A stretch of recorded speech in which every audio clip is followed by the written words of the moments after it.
you're exhausted. Maybe you can't even pinpoint exactly why, but you sense it. It's like carrying around an invisible weight, as though it's your duty to keep everything in balance, always avoiding conflicts, always polite, understanding, and kind. You were taught from an early age that being a good person was the right thing, that the good ones win in the end. That if you show kindness, it will be returned. That being fair, humble, and honest would be enough for the world to recognize your worth. But what if I told you this was a lie, a comfortable story created to keep you obedient, predictable, and easy to control? How many times have you kept quiet just to maintain the peace? How often have you hidden parts of yourself just to avoid disappointing someone? How many times have you tolerated disrespect, been taken advantage of? And yet you smiled, said it was fine, and swallowed your tears, your anger, your pride, all in the name of a so-called virtue that only made you invisible. Listen carefully. The world doesn't reward those who are simply nice. It rewards those who are strategic. And if you're here watching this, it's likely because you've felt this truth firsthand. You've grown frustrated trying to be the nice guy, the loyal friend, the understanding one. And you've started to realize that the harder you try to be accepted, the less you're respected. The more you give, the more is demanded, and the less you're valued. And this is exactly where Machiavelli comes in. He wasn't the villain people claim. He might have been one of the first to strip the mask off and reveal how power truly operates.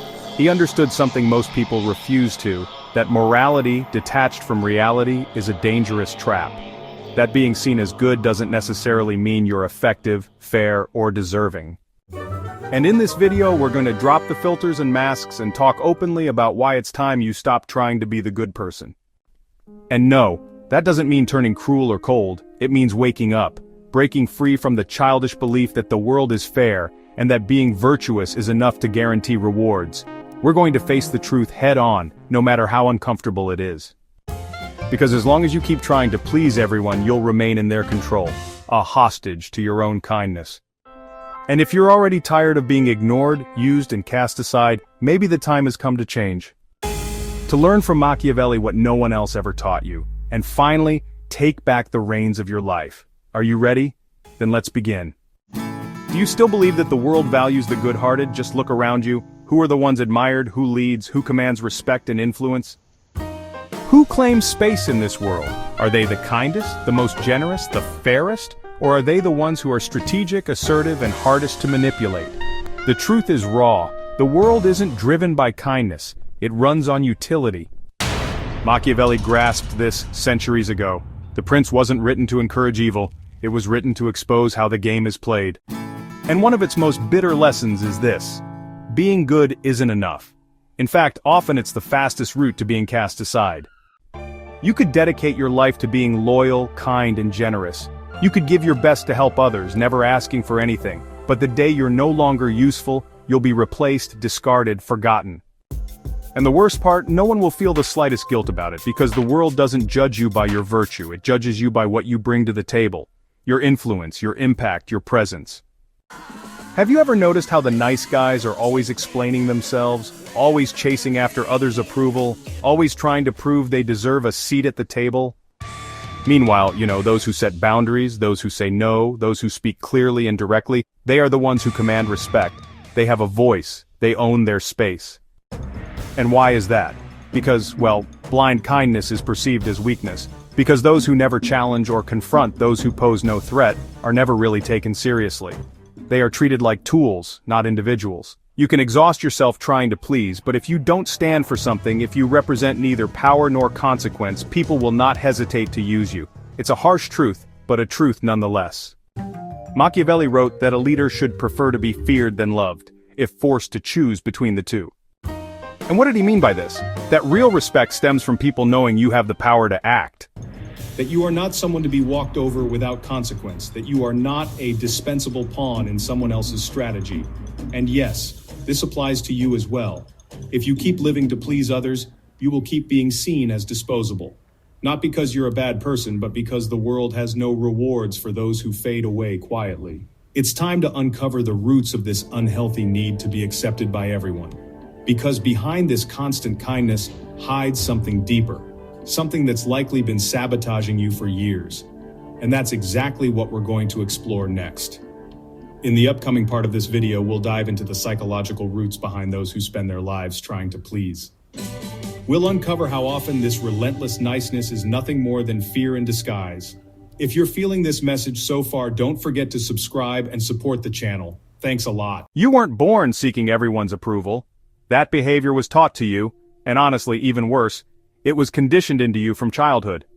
You learned early on that being accepted came with a cost, giving up parts of yourself, offering those forced smiles, silencing your desires, biting back your opinions, all of it just for the sake of someone else's approval.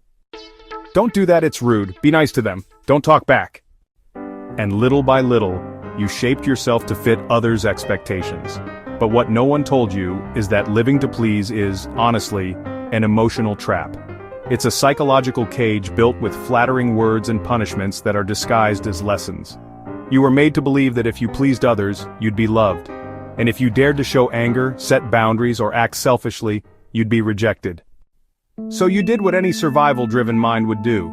You adapted. The problem is, that adaptation turned into submission. Now, you find yourself unable to say no without guilt. You feel responsible for everyone else's emotions, even when it's eating you alive. You get frustrated, but you stay quiet. You get disappointed, but you forgive too fast. You wear yourself out trying to uphold an image that others expect from you. Not because it truly reflects your essence, but because somewhere along the way, you learned that this is what gave you a sense of security. But it's time for a reality check. This isn't kindness, it's fear.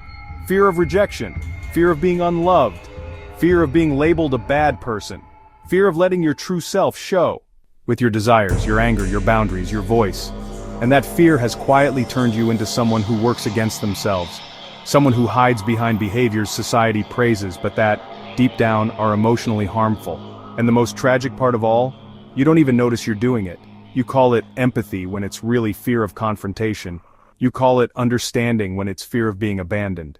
You label it kindness, but it's fear of not being enough. Your so-called kindness is actually a mask, an unconscious strategy built to spare you from the pain of rejection. But you know, this mask comes with a heavy price. It strangles your authenticity. It steals your strength. It suffocates your dignity. And if you don't tear it off, it will cling to you so tightly, it'll fuse with your identity.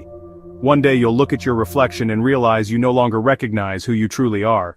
But there's a way back from this. And to find it, we need to turn to someone who understood better than anyone the power of image, perception, and strategic action, Machiavelli.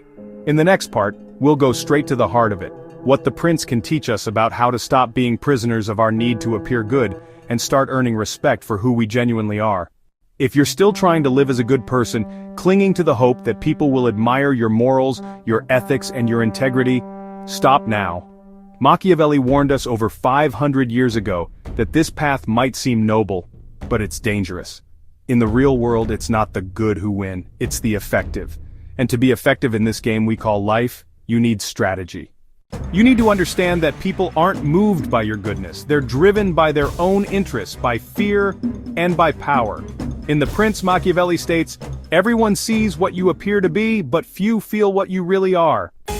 That line hits hard. It shatters the illusion that just being genuine, pure, and authentic is enough to earn respect. Reality is, well, crueler than that. People don't see your intentions. They respond to your image, your presence, your impact. You might be the most righteous, just person in the world, but if you look weak, you'll be treated as weak. You could have a heart made of gold, but if you fail to command respect, you'll be ignored. And that's why the prince, and here the prince is you, anyone who wants to reclaim their life cannot afford to be naive. He must appear virtuous when it serves him and be strategic when it's necessary. Machiavelli wrote that a prince must know how to use the nature of animals well, be a fox to recognize traps, and a lion to terrify wolves. It's a savage but real metaphor. The fox is clever. It detects hidden dangers and moves without making a sound. The lion imposes fear. It radiates power, strength, and presence. Machiavelli doesn't tell you to be one or the other. He says, be both. Be sharp enough to see who's trying to deceive you, and bold enough to make people think twice before attempting it. Do you want to be respected? Then realize the virtue Machiavelli recommends isn't the one praised by moralists. It's a virtue made of courage, clarity, audacity, and ruthless self-control. It means knowing how to act coldly when necessary. Understanding that sometimes appearing cruel is the only way to keep order. Not because you're malicious, but because you're wise. Here's another brutal quote from him. A man who wishes to act in all circumstances like a good man is bound to come to ruin among so many who are not good. And you already know this. You've been that man. You've tried to be good in every situation. And what came of it? Abuse, silence, injustice. People don't play fair. And if you keep playing like they do, you'll keep losing. This doesn't mean throwing away your values. It means not letting them chain you down. It means acting with power. It means thinking about how others perceive and exploit your goodness. Machiavelli wasn't a cynic. He was a realist. He saw humanity as it is, without romance or illusions. The Prince was written as a survival manual for a world where appearance is power, and weakness disguised as virtue is a death sentence. But maybe you're wondering now, is it possible to strike a balance? How do you stop being naive without turning cold or ruthless? In the next part, we're going to dismantle that false choice, the lie that you have only two options, to be kind or to be cruel. There's a middle way, and it begins with one thing, having the strength to stop lying to yourself. There's a tragic misunderstanding that ruins lives. The belief that to be a good person you must be submissive.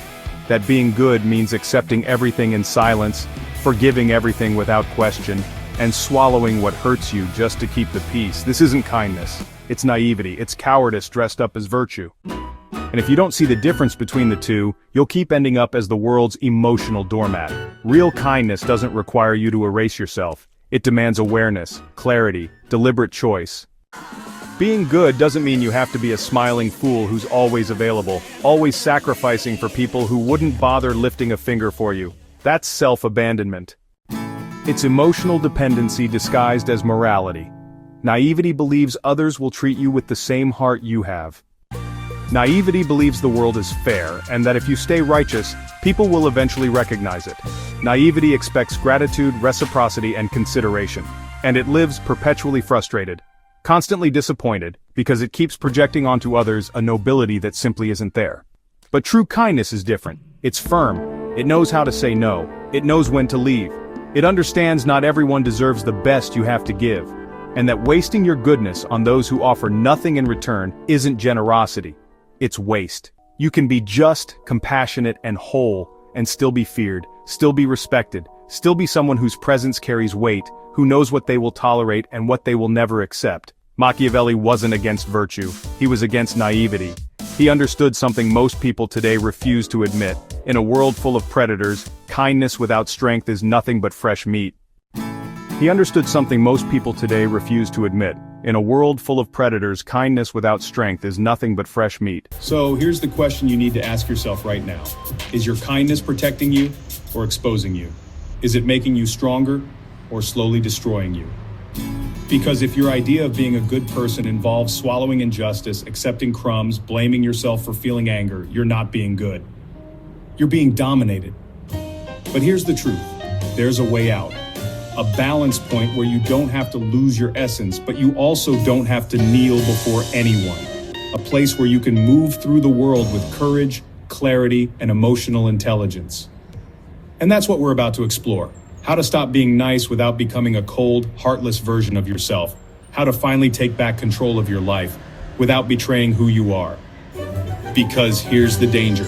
When people finally wake up to how submissive they've been, they often make a huge mistake. They believe the only way to protect themselves is to become the opposite.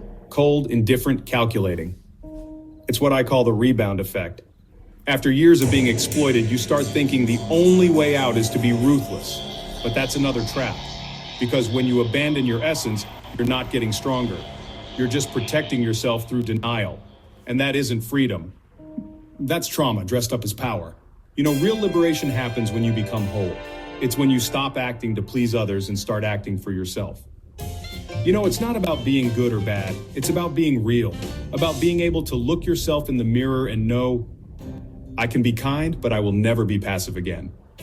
I can be compassionate, but I will never be permissive again. I will extend a hand, but I won't beg to be seen. So how do you do this? How do you stop being nice without betraying yourself? First, understand your voice matters. You've been conditioned to believe that setting boundaries, disagreeing, or standing up for yourself is selfish, but it's not. What's selfish is expecting you to stay silent while others walk all over you. Speaking up isn't ego, it's dignity. Second, practice saying no. You don't have to shout it. You don't need to justify it. A calm, firm, unapologetic no has more power than 1,000 explanations. It means you have limits, and people who have limits get respected. People who don't get used. Third, watch who's bothered by your change. These people are your thermometer. If you start asserting yourself and someone tells you you're different or selfish, it's because your submission served them. When you change, you break the silent contract that allowed them to take advantage of you. And, well, that will make them uncomfortable. Good, that's a sign you're moving in the right direction. Fourth, stop chasing approval. Not everyone will understand your transformation, that's fine. You don't owe loyalty to the image they created of you. You owe loyalty to your peace, your truth, your mental and emotional health. Fifth, replace the need for acceptance with a commitment to authenticity. When you start acting like your true self, sure, you'll upset some people, but you'll also start attracting the respect of those who actually matter. And more importantly, you'll start respecting yourself, and that's the kind of respect no one can take away. The greatest naivety in this world is believing that being nice is enough to be respected. It's not. It takes courage to stop being a people pleaser. It takes strength to be yourself without asking for permission. And now you're at a crossroads. You can either keep sabotaging yourself or finally grab the reins of your life. So let's be brutally honest. How long are you going to keep pretending to be the nice guy? How long are you going to keep sacrificing your energy, your dignity, your voice, just to maintain an image that was never really yours to begin with? Do you think that's nobility, virtue? It's not. It's a prison, an invisible cage decorated with empty compliments and shallow applause for being harmless, predictable, and convenient. But here's the raw, unfiltered truth no one else will tell you. No one's coming to rescue you. No one's going to show up one day and thank you for all your sacrifices. No one's going to hand you the respect you deserve and say, okay, now you can stop. That's not how the world works. As long as you're willing to be used, there will always be someone willing to use you. This isn't malice, it's reality. And reality doesn't care about your good intentions. You can keep clinging to the ideal of the good person society pushed on you. You can keep being calm, patient, understanding, always saying yes, always being available. But if you do, prepare for a future of frustration, resentment, and invisibility. Or you can wake up. Decide right now that your kindness will no longer be a collar around your neck, that you'll move through this life with intention, presence, and firmness, that you'll decide when to be generous and to whom, that you'll stop giving what you don't receive, that you'll no longer beg for approval like a stray dog chasing scraps of affection. Because the truth is simple, the world respects those who respect themselves, and you'll only be free when you stop asking for permission to exist. So let me ask you, when was the last time you said no without guilt? When was the last time you put yourself first? And when was the last time you did something just for you, without worrying how others would react? If this struck a nerve, tell me, right now. What was the moment you realized being nice was destroying you? Let's keep this conversation alive. Because believe me, there are countless people trapped in the same invisible prison you just stepped out of, and your story might be the spark that wakes them up. And if this message made you rethink the way you've been living, acting, and seeing yourself, good. If this video hits home, don't just watch, be part of the movement. Smash that subscribe button and let's grow together.